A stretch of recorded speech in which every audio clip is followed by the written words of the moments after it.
It was beneficial that we didn't need the money. It was beneficial that we were just looking for justice. And that's one thing that Andy was looking for too, was to make sure that we were treated fairly. Andy is a very compassionate person. He is someone that will sit down with you and talk with you, and he is honest with you. He is able to put together the pros and the cons of everything, and he doesn't shortchange what the reality of the situation is. My brother was not a perfect individual, and he is never one to have been critical of that. He found ways to say, that's okay, that your brother wasn't perfect, and but we can get around that hurdle because you are right. It was a beautiful sunny day in southwestern Ohio. I mean, there wasn't a cloud in the sky. He was driving on US 33. He was coming up to the bridge that goes over 75. He worked at a quarry. His truck was full of stone. A truck came off of 75, stopped at the stop sign. It's one of the most dangerous intersections in Ohio.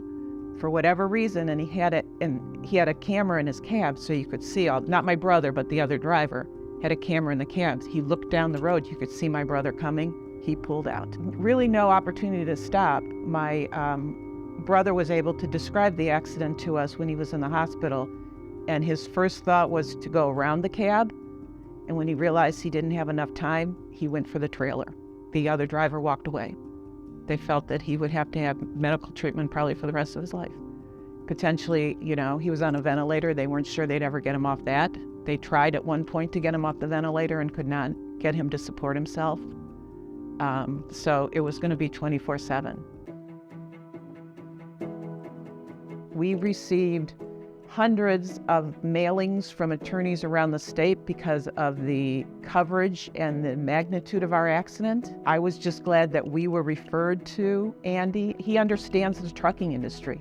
He understands the ins and outs of a trucking company. And so that was a very positive for us. We learned more about the trucking industry than we probably need to know. We realized that when we walked in a room and we had Andy by our side, people were impressed that that's who we called. Andy is a person who's just a normal human being. He isn't wearing fancy suits and want to make a big impression. He wants to be there for you.